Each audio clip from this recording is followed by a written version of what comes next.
तमेव माता च पिता तमेव तमेव बन्धु च सखा तमेव तमेव विद्या द्रविड़ं तमेव तमेव सर्व मम देव देव। प्रेम से बोलिए सत्यनारायण भगवान की जय हो।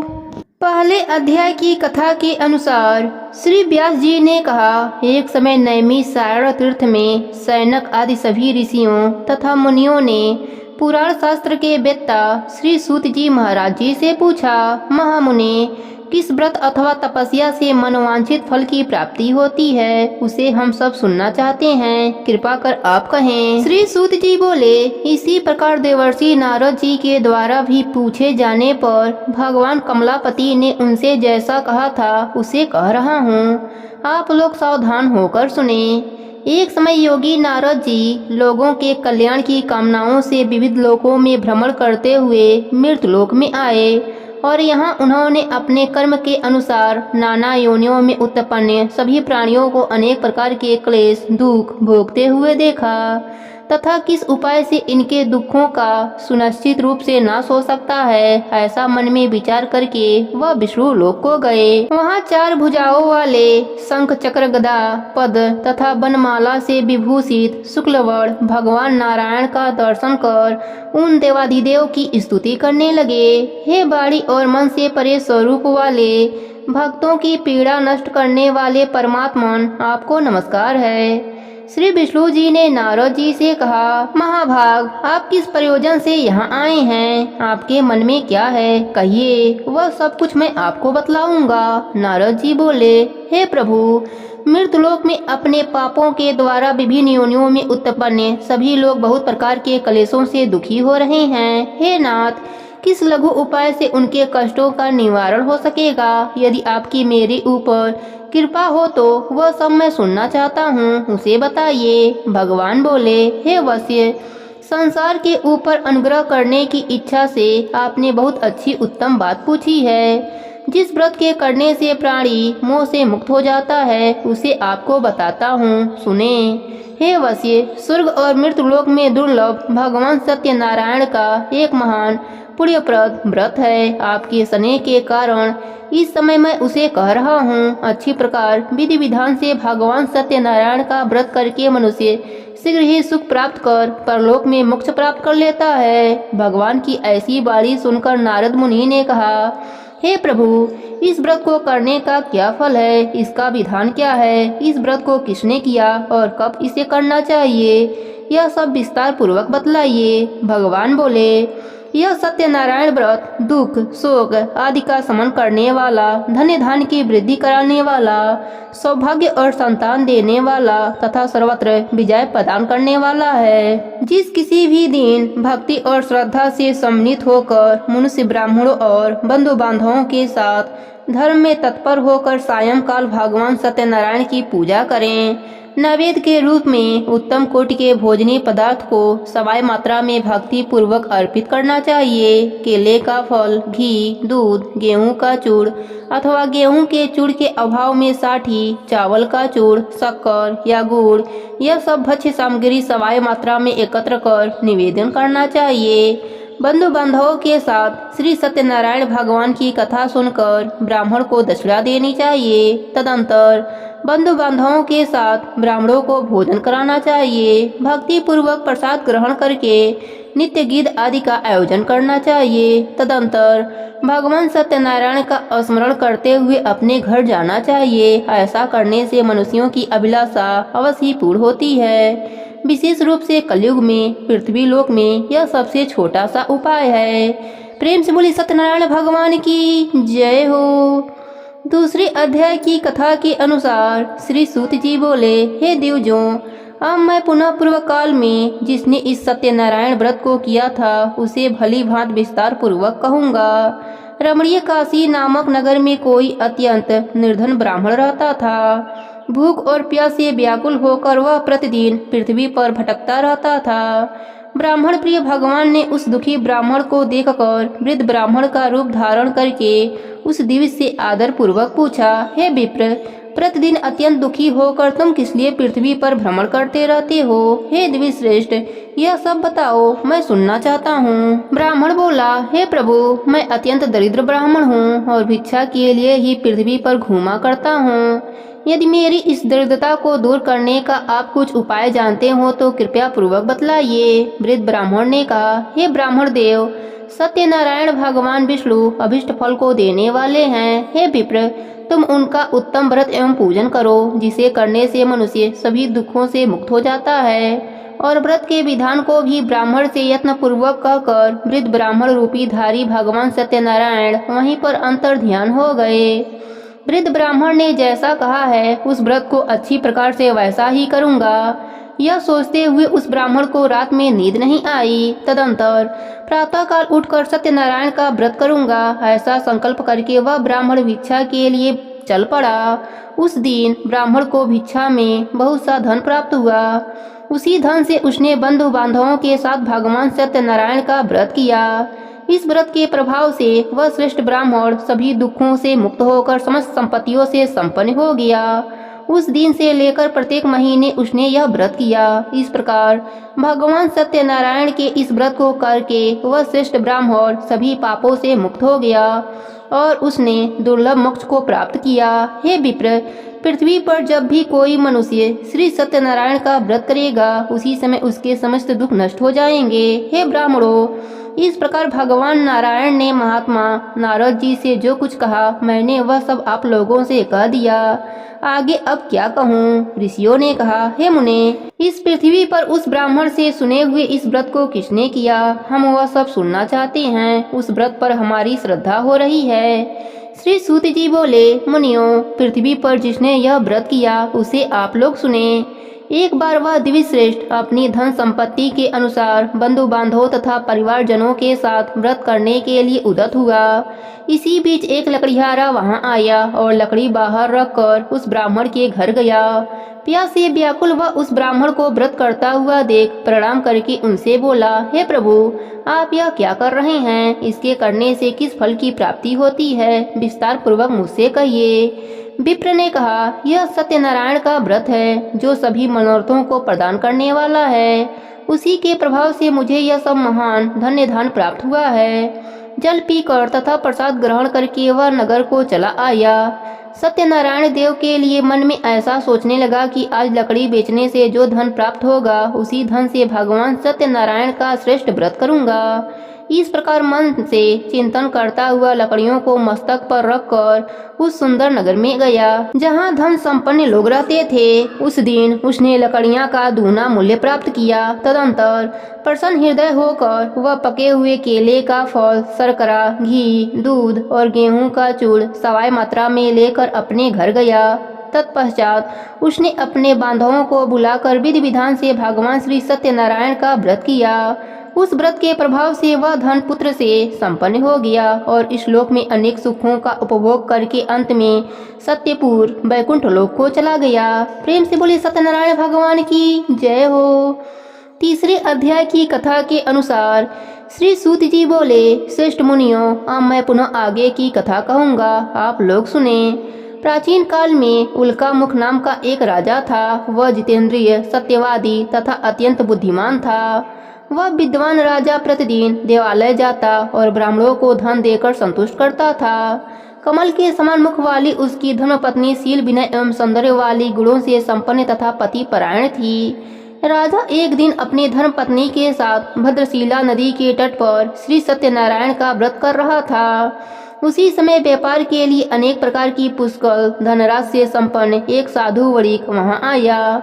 भद्रशिला नदी के तट पर नाव को स्थापित कर वह राजा के समीप गया और राजा को उस व्रत में दीक्षित देखकर विनय पूर्वक पूछने लगा। साधु ने कहा, राजन, आप भक्ति युक्त चित्त से यह क्या कर रहे हैं? कृपया वह सब बतलाइए, इस समय मैं सुनना चाहता हूँ। राजा बोले, हे साधु, पुत्र आदि की प्राप्ति की कामना से अपने बंधु बांधवों के साथ मैं अतुल तेज संपन्न भगवान विष्णु का व्रत एवं पूजन कर रहा हूँ। राजा की बात सुनकर साधु ने आदर पूर्वक कहा, राजन, इस विषय में आप मुझे सब कुछ विस्तार से बतलाइए। आपके कथना अनुसार मैं व्रत एवं पूजन करूंगा। मुझे भी संतति नहीं है, इससे अवश्य ही संतति की प्राप्ति होगी। ऐसा विचार कर वह व्यापार से निवृत्त हो आनंद पूर्वक अपने घर आया। उसने अपनी भार्या से संतति प्रदान करने वाले इस सत्यव्रत को विस्तार पूर्वक बतलाया तथा जब मुझे संतति की प्राप्ति होगी तब मैं इस व्रत को करूंगा। इस प्रकार उस साधु ने अपने भार्या लीलावती से कहा। उस दिन उसकी लीलावती नाम की सती साध्वी भार्या पति के साथ आनंद चित्त से ऋतुकालीन धर्मचरण में प्रवृत्त हुई और भगवान श्री सत्यनारायण की कृपा से उसकी वह भार्या गर्भिणी हुई। 10वें महीने में उससे कन्या रत्न की उत्पत्ति हुई और वह शुक्ल पक्ष के चंद्रमा की भांति दिन प्रतिदिन बढ़ने लगी। उस कन्या का कलावती यह नाम रखा गया। इसके बाद एक दिन लीलावती ने अपने स्वामी से मधुर वाणी में कहा, आप पूर्व में संकल्पित श्री सत्यनारायण के व्रत को क्यों नहीं कर रहे हैं? साधु बोला, प्रिय, इसके विवाह के समय करूंगा। इस प्रकार अपने पत्नी को भली भांति आश्वासन कर वह व्यापार करने के लिए नगर की ओर चला गया।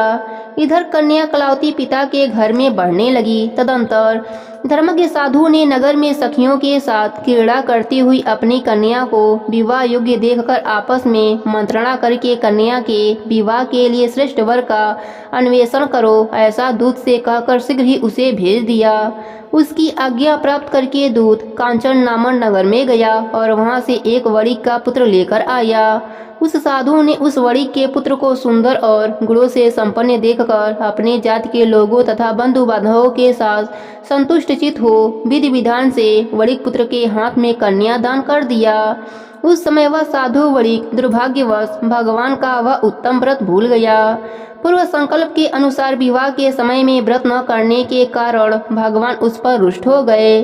कुछ समय के पश्चात उसने व्यापार कर्म से कुशल व साधु वणिक काल की प्रेरणा से अपने दामाद के साथ व्यापार करने के लिए समुद्र के समीप स्थित रत्नसारपुर नामक सुंदर नगर में गया और अपने श्री संपन्न दामाद के साथ वहां व्यापार करने लगा। तदंतर वे दोनों राजा चंद्रकेतु के रमणीय उस नगर में गए। उसी समय भगवान श्री सत्यनारायण ने उसे भ्रष्ट प्रतिज्ञा देखकर उसे दारुद कठिन और महान दुख प्राप्त होगा ऐसा श्राप दे दिया। उस दिन एक चोर राजा चंद्रकेतु के धन को चुराकर वहीं आया जहां दोनों वणिक स्थिर थे। वह अपने पीछे दौड़ते हुए दूतों को देखकर भयचीत से धन वहीं छोड़कर शीघ्र ही छिप गया। इसके बाद राजा के दूत वहां आ गए जहां पर साधु वणिक थे। वहां राजा के धन को देखकर वे दूत उन दोनों वणिक पुत्रों को बांध कर ले आए और हर्ष पूर्वक दौड़ते हुए राजा से बोले, प्रभु, हम 2 चोर पकड़ लाए हैं, इन्हें देखकर आप आज्ञा दे। राजा की आज्ञा से दोनों शीघ्र ही दृढ़ता पूर्वक बांधकर बिना विचार किए महान कारागार में डाल दिए गए। भगवान सत्यदेव की माया से किसी ने उन दोनों की बात नहीं सुनी और राजा चंद्रकेतु ने उन दोनों का धन भी ले लिया। भगवान के श्राप से वणिक के घर में उसकी भार्या भी अत्यंत दुखी हो गई और उसके घर में सारा जो धन था वह चोर चुरा ले गए। लीलावती शारीरिक तथा मानसिक पीड़ाओं से युक्त भूख और प्यास से दुखी हो अन्न की चिंता से दर दर भटकने लगी। कलावती कन्या भी भोजन के लिए इधर उधर प्रतिदिन घूमने लगी। एक दिन क्षुधा से पीड़ित हो वह कलावती एक ब्राह्मण के घर गई। वहां जाकर उसने श्री सत्यनारायण के व्रत पूजन को देखा। वहां बैठकर उसने कथा सुनी और वरदान मांगा। तदंतर प्रसाद ग्रहण करके वह कुछ रात होने पर घर गई। माता लीलावती ने कलावती कन्या से प्रेम पूर्वक पूछा, पुत्री, रात में तू कहाँ रुक गई थी? तुम्हारे मन में क्या है? कलावती कन्या ने तुरंत माता से कहा, माँ, मैंने एक ब्राह्मण के घर में मनोरथ प्रदान करने वाला व्रत देखा है। कन्या की उस बात को सुनकर वह वणिक की भार्या व्रत करने को उद्यत हुई और प्रशंसा मन से उस साध्वी ने बंधु बांधवों के साथ भगवान श्री सत्यनारायण का व्रत किया तथा इस प्रकार प्रार्थना की, हे प्रभु, आप हमारे पति एवं जमाता के अपराधों को क्षमा करें, वे दोनों अपने घर शीघ्र आ जाएं। इस व्रत से भगवान सत्यनारायण पुनः संतुष्ट हो गए तथा उन्होंने नृपश्रेष्ठ चंद्रकेतु को सपना दिखाया और सपने में कहा, नृपश्रेष्ठ, प्रातःकाल दोनों वणिक पुत्रों को छोड़ दो और वह सारा धन भी दे दो जो तुमने उनसे इस समय ले लिया है, अन्यथा राज्य, धन एवं पुत्र सहित तुम्हारा सर्वनाश कर दूंगा। राजा से सपने में ऐसा कहकर भगवान सत्यनारायण अंतर्ध्यान हो गए। प्रातःकाल राजा ने अपने सभासदों के साथ सभा के मध्य बैठकर अपने सपने की बात लोगों को बताया और कहा, दोनों बंदी वणिक पुत्रों को शीघ्र ही मुक्त कर दो। राजा की ऐसी बात सुनकर वे राजपुरुष दोनों महाजनों को बंधन मुक्त करके राजा के सामने लाकर विनय पूर्वक बोले, महाराज, मेरी बंधन से मुक्त करके दोनों वणिक पुत्रों को ले आया हूँ। इसके बाद दोनों महाराज वणिक पुत्र नृपश्रेष्ठ चंद्रकेतु को प्रणाम करके अपने पूर्व वृत्तांत का स्मरण करते हुए भय विवल हो गए और कुछ बोल न सके। राजा ने वणिक पुत्रों को देखकर आदर पूर्वक कहा, आप लोगों को यह महान दुख प्राप्त हुआ है, इस समय अब कोई भी भय नहीं है। ऐसा कहकर उनकी बेड़ी खुलवाकर छौर कर्म आदि कराया। राजा ने वस्त्र अलंकार देकर उन दोनों वणिक पुत्रों को संतुष्ट किया तथा सामने बुलाकर बाड़ी द्वारा अत्यधिक आनंदित किया। पहले जो धन लिया था उसे दूना करके दिया। तदंतर राजा ने पुनः उनसे कहा, साधो, अब आप अपने घर को जाएं। राजा को प्रणाम करके आपकी कृपा से हम जा रहे हैं। ऐसा कहकर उन दोनों महावैश्यों ने अपने घर की ओर प्रस्थान किया। प्रेम से बोली सत्यनारायण भगवान की जय हो। चौथा अध्याय की कथा के अनुसार श्री सूत जी बोले, साधु मंगलाचार कर और ब्राह्मणों को धन देकर अपने नगर के लिए चल पड़ा। साधु के कुछ दूर जाने पर भगवान सत्यनारायण की उसकी सत्यता की परीक्षा के विषय में जिज्ञासा हुई। साधु, तुम्हारी नाव में क्या भरा है? तब धन के मद में चूर दोनों महाजनों ने अवहेलना पूर्वक हंसते हुए कहा, दंडीन, क्यों पूछ रहे हो? क्या कुछ द्रव्य लेने की इच्छा है? हमारी नाव में तो लता और पत्ते आदि भरे हैं। ऐसी निष्ठुर बाणी सुनकर तुम्हारी बात सच हो जाए। ऐसा कहकर दंडी सन्यासी का रूप धारण किए हुए भगवान कुछ दूर जाकर समुद्र के समीप बैठ गए। दंडी के चले जाने पर नित्य क्रिया करने के पश्चात उतराई हुई जल में ऊपर की ओर उठी हुई नौका को देखकर साधु अत्यंत ही आश्चर्य में पड़ गया और नाव में लता और पत्ते आदि को देखकर मूर्छित होकर पृथ्वी पर गिर पड़ा। सचेत होने पर वणिक पुत्र चिंतित हो गया। तब उसके दामाद ने इस प्रकार कहा, आप शोक क्यों करते हैं? दंडी ने श्राप दे दिया है। इस स्थिति में वे ही चाहें तो सब कुछ पहले जैसा कर सकते हैं, इसमें संशय नहीं। अतः उन्हीं की शरण में हमें चलना चाहिए, वहीं मन की इच्छा पूर्ण होगी। दामाद की बात सुनकर वह साधु उनके पास गया। वहां दंडी को देखकर उसने भक्ति पूर्वक उन्हें प्रणाम किया तथा आदर पूर्वक कहने लगा, आपके सम्मुख मैंने जो कुछ कहा है असत्य भाषण रूप अपराध किया है, आप मेरे उस अपराध को क्षमा करें। ऐसा कहकर बारंबार प्रणाम करके वह महान शोक से आतुर हो गया।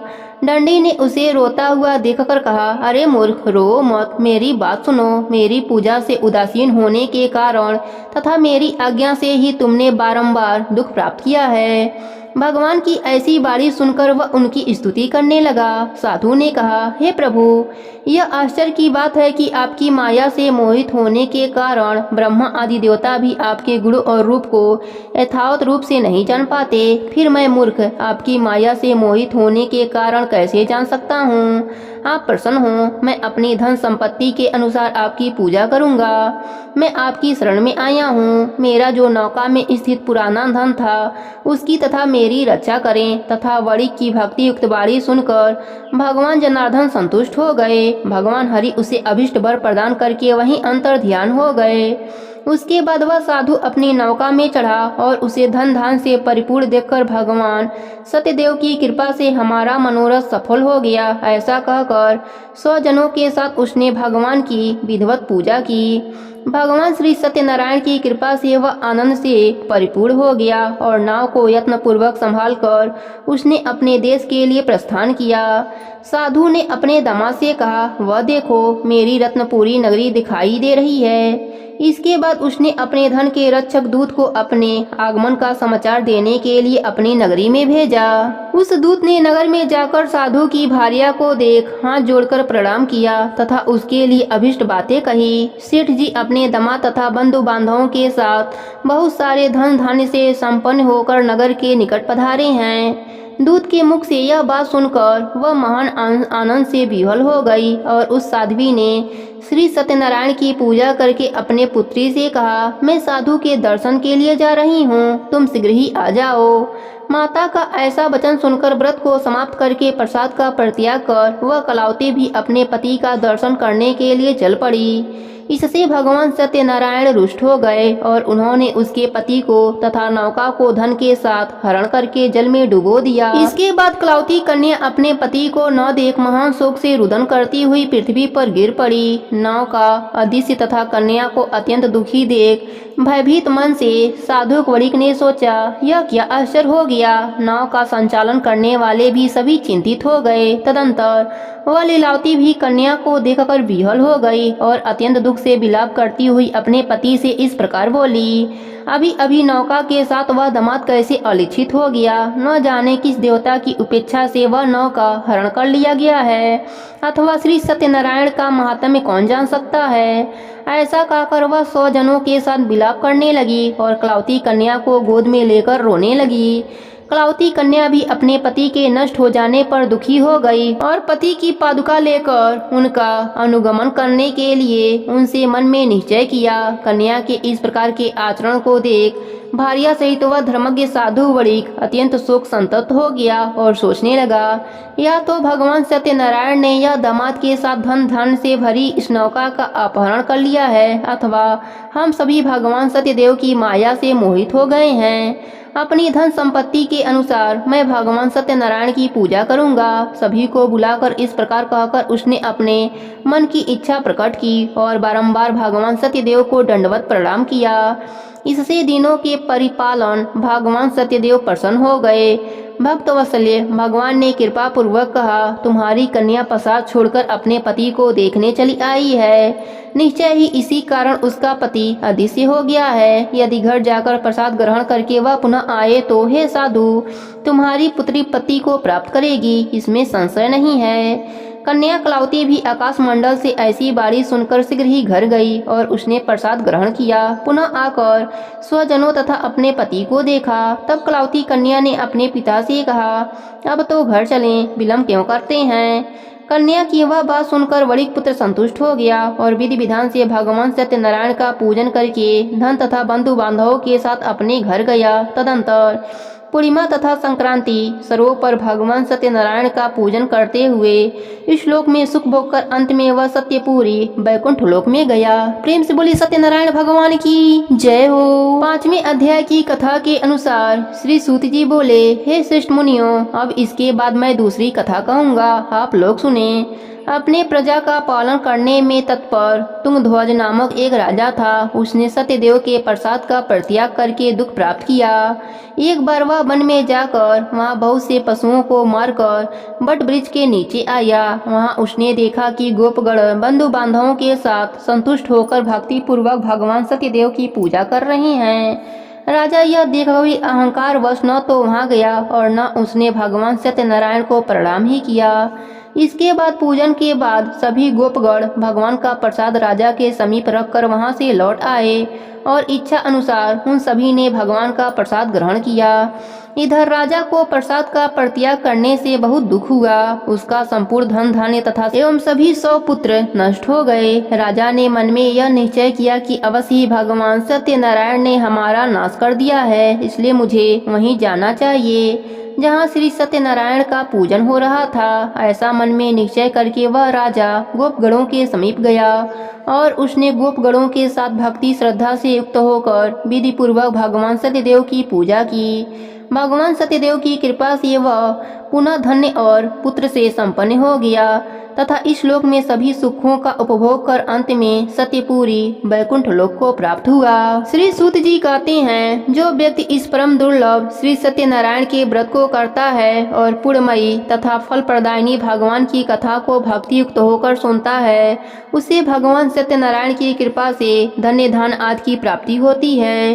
दरिद्र धनवान हो जाता है, बंधन में पड़ा हुआ बंधन से मुक्त हो जाता है, डरा हुआ व्यक्ति भय से मुक्त हो जाता है। यह सत्य बात है, इसमें संशय नहीं। इस लोक में वह सभी इच्छित फलों का भोग प्राप्त करके अंत में सत्यपुरी वैकुंठ लोक को जाता है। हे ब्राह्मणों, इस प्रकार मैंने आप लोगों से भगवान सत्यनारायण के व्रत को कहा, जिसे करके मनुष्य सभी दुखों से मुक्त हो जाता है। कलयुग में तो भगवान सत्यदेव की पूजा विशेष फल प्रदान करने वाली है। भगवान विष्णु को ही कुछ लोग काल, कुछ लोग सत्य, कोई ईश और कोई सत्यदेव तथा दूसरे लोग सत्यनारायण नाम से कहेंगे। अनेक रूप धारण करके भगवान सत्यनारायण सभी का मनोरथ सिद्ध करते हैं। कलयुग में सनातन भगवान विष्णु ही सत्य व्रत रूप धारण करके सभी का मनोरथ पूर्ण करने वाले होंगे। हे श्रेष्ठ मुनियों, जो व्यक्ति नित्य भगवान सत्यनारायण की इस व्रत कथा को पढ़ता या सुनता है, भगवान सत्यनारायण की कृपा से उसके सभी पाप नष्ट हो जाते हैं। हे मुनीश्वरों, पूर्व काल में जिन लोगों ने भगवान सत्यनारायण का व्रत किया था, उनके अगले जन्म का वृतांत कहता हूँ, आप लोग सुने। महान प्रज्ञा संपन्न सतानंद नाम के ब्राह्मण सत्यनारायण के व्रत के प्रभाव से दूसरे जन्म में सुदामा नामक ब्राह्मण हुए और उस जन्म में भगवान श्री कृष्ण का ध्यान करके उन्होंने मोक्ष प्राप्त किया। लकड़ीहारा बिल्व गुहों का राजा हुआ और अगले जन्म में उसने भगवान श्री राम की सेवा करके मोक्ष प्राप्त किया। महाराज उल्कामुख दूसरे जन्म में राजा दशरथ हुए, जिन्होंने श्री रंगनाथ की पूजा करके अंत में वैकुंठ प्राप्त किया। इसी प्रकार धार्मिक और सत्यव्रती साधु पिछले जन्म में सत्यव्रत के प्रभाव से दूसरे जन्म में मूरध्वज नामक राजा हुआ। उसने आरे से चीरकर अपने पुत्र की आदि देव भगवान विष्णु को अर्पित कर मोक्ष प्राप्त किया। महाराज तुंगरध्वज जन्म जन्मांतर में स्वयंभू मनु हुए और भगवत संबंधी संपूर्ण कार्यों का अनुष्ठान करके वैकुंठ लोक को प्राप्त हुए।